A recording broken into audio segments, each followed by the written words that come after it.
بسم اللہ الرحمن الرحیم۔ السلام علیکم ورحمۃ اللہ وبرکاتہ۔ میری حافظ قرآن بیٹی کا انتقال ہو گیا اور جب اسے غسل دیا جانے لگا تو جو عورت بھی اسے غسل دینے کے لیے کمرے کے اندر داخل ہوتی تو چیخیں مار کر واپس آ جاتی اور بنا کچھ بتائے وہاں سے چلی جاتی۔ پھر دوسری تیسری حتیٰ کہ 5-7 نہلانے والی غسل دینے والی عورتوں نے اس طرح کیا تو میں نے خود سوچ لیا کہ اب میں خود غسل دیتا ہوں۔ جب میں کمرے میں داخل ہوا تو میں نے دیکھا کہ میری بیٹی کے جسم کے ساتھ ایک بہت بڑا سانپ لپٹا ہوا ہے۔ اس پورے واقعے کو جاننے کے لیے اس ویڈیو کو آخر تک دیکھیے گا اور ہمارے ساتھ رہیے گا اور پھر کمنٹ سیشن میں اپنی رائے ضرور دیجیے گا۔ میں مسجد میں صبح کی نماز کے بعد بیٹھا قرآن پاک پڑھ رہا تھا۔ ہماری مسجد کے محلے کی اس مسجد کے ساتھ ہی قبرستان بھی تھا اور قبرستان میں سے مجھے ہلکی ہلکی آواز آنی شروع ہو گئی۔ میں پوری توجہ کے ساتھ قرآن پاک پڑھنے لگا لیکن وہ آواز بلند ہوتی گئی اور پھر اتنی بلند آواز سے کوئی رو رہا تھا کہ میں قرآن پاک توجہ اور یکسوئی کے ساتھ نہ پڑھ پا رہا تھا۔ پھر میں نے قرآن پاک رکھ دیا اور باہر نکل کر آیا اور پھر اس قبر کی جانب چل پڑا جہاں پر کوئی ایک آدمی بیٹھا زور زور سے رو رہا تھا۔ جب میں اس آدمی کے قریب پہنچا اور پھر میں نے اس کے کندھے پر ہاتھ رکھ کے اسے اپنی جانب متوجہ کیا تو مجھے لگا کہ جیسے میں نے اس آدمی کو کہیں دیکھا ہوا ہے۔ تو اس روتے ہوئے شخص نے جب میرا نام پکارا تو مجھے یاد آ گیا یہ تو فضل بخش انکل ہیں۔ تو میں نے ان سے رونے کی وجہ پوچھی اور یہ پوچھا کہ یہ قبر کس کی ہے، کیونکہ ان کی بیوی کی وفات کو تو کافی سال گزر گئے تھے اور یہ قبر نہ ہی ان کی بیوی کی تھی اور میں اس بات سے حیران ہو رہا تھا کہ یہ آخر کس کی قبر ہے جس پر فضل بخش انکل بیٹھ کر اتنا رو رہے ہیں۔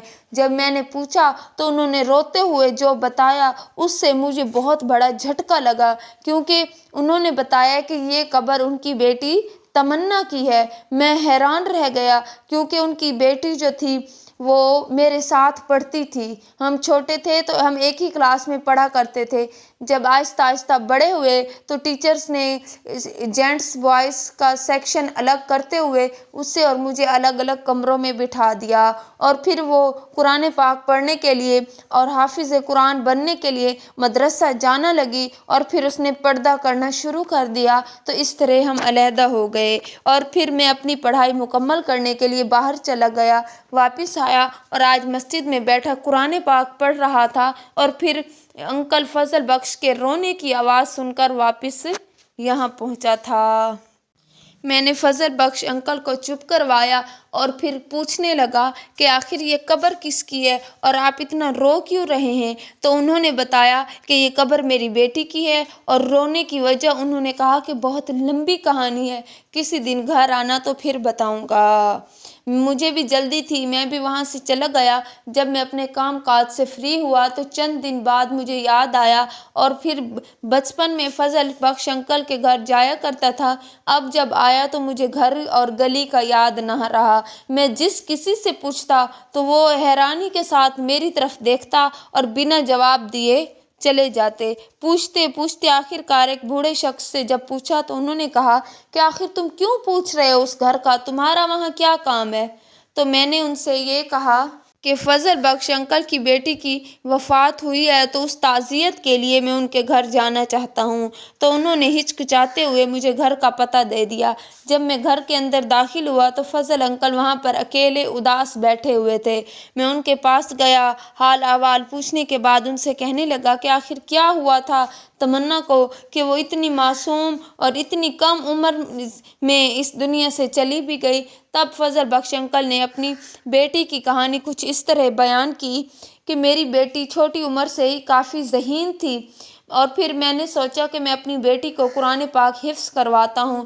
میں نے اسے حافظ قرآن بنا دیا اور پھر جب وہ بڑی ہوئی تو بہت سے بچے اس کے پاس پڑھنے کے لیے گھر میں آنے لگے، جبکہ وہ حافظ قرآن ہونے کے ساتھ ساتھ یہ چاہتی تھی کہ وہ ڈاکٹر بنے اور ہمارے پاس اتنے پیسے نہیں تھے کہ ہم اس کی ڈاکٹری کی فیس ادا کرتے تو اس نے اپنی ڈاکٹری کی فیس ادا کرنے کے لالچ کے لیے اب گھر پڑھانے کی بجائے لوگوں کے گھروں میں جا کر پڑھانا شروع کر دیا تاکہ اسے وہاں سے اچھے خاصے پیسے ملنے لگے۔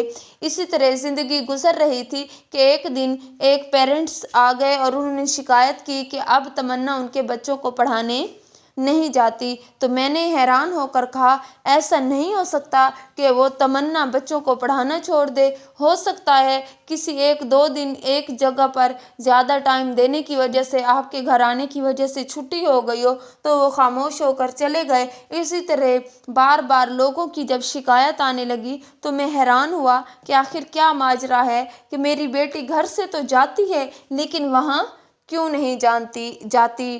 پھر ایک دن میں اپنی بیٹی کے پیچھے چل پڑا اور چلتے چلتے میں نے دیکھا کہ وہ ایک بہت بڑے محل نما گھر کے اندر داخل ہو گئی ہے اور میں وہاں خاموشی سے واپس چلا آیا۔ میرے گھر واپس آ جانے کے بعد جب میری بیٹی شام کو گھر واپس آئی اور پھر میں نے اس سے بتایا کہ لوگ کس طرح آ کر شکایت کرتے ہیں اور تم کہاں جاتی ہو، تو وہ رونے لگی اور پھر اس نے بتایا کہ میں وہاں پر زیادہ پیسے مجھے ملتے ہیں، اسی وجہ سے میں نے چھوٹے چھوٹے بچوں کو ہر جگہ پڑھانے کی بجائے ایک ہی جگہ پر جا کر پڑھانا شروع کر دیا ہے۔ تو میں خاموش ہو گیا کہ چلو وہ اپنے شوق کو پورا کرنے کے لیے پڑھانے جاتی ہے تو ایسا ہی صحیح۔ پھر زندگی کے کچھ دن مزید گزرے کہ ایک دن موسم کافی خراب تھا۔ میری بیٹی گھر سے جب گئی تو موسم کچھ خراب تھا لیکن جب واپس آئی تو موسلا دھار بارش برس رہی تھی اور وہ آئی تو اس کی طبیعت خراب ہو رہی تھی، اسے بخار ہو رہا تھا۔ اتنی تیز بارش میں باہر بھی نہیں جا سکتا تھا کہ اسے بخار اتنا تیز ہوا کہ جھٹکے لگنے لگے۔ میں پریشان ہوا، نہ کوئی ڈاکٹر آ سکا اور جھٹکے لگنے کی وجہ سے میری بیٹی نے میری گود میں سر رکھ کر قرآن پاک پڑھتے ہوئے دم توڑ دیا۔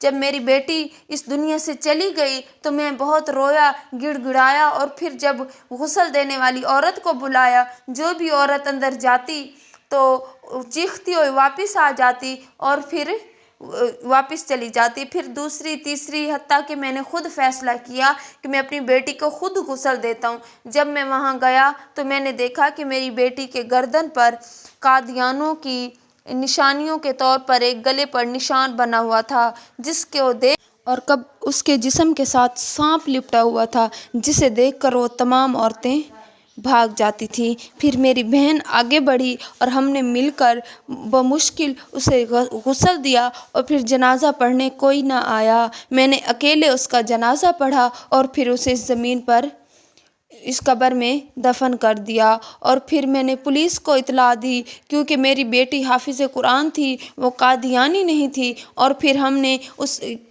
پولیس کو بتایا اس گھر کے بارے میں جس گھر میں جا کر میری بیٹی قرآن پاک محل نما گھر میں پڑھایا کرتی تھی۔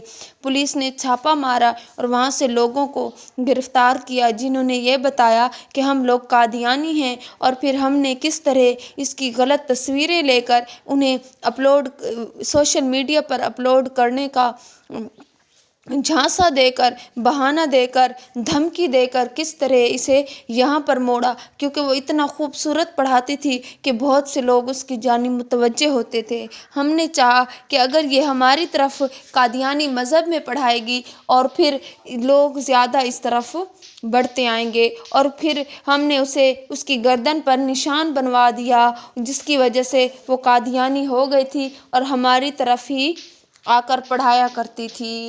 اب وہ لوگ گرفتار ہو چکے تھے اور میں یہاں روزانہ بیٹھ کر اپنی بیٹی کی قبر پر روتا ہوں اور گڑ گڑا کر اللہ پاک سے دعا کرتا ہوں کہ یا باری تعالیٰ، میری بیٹی جس گناہ میں ملوث ہونے لگی تھی، وہ قادیانی ہونے لگی تھی، تو اسے معاف فرما دے، اس کی بخشش فرما دے۔ وہ حافظ قرآن تھی، اسی قرآن کے صدقہ سے اس پر رحم و کرم فرما دے اور اس کی تمام خطاؤں کو معاف فرما دے۔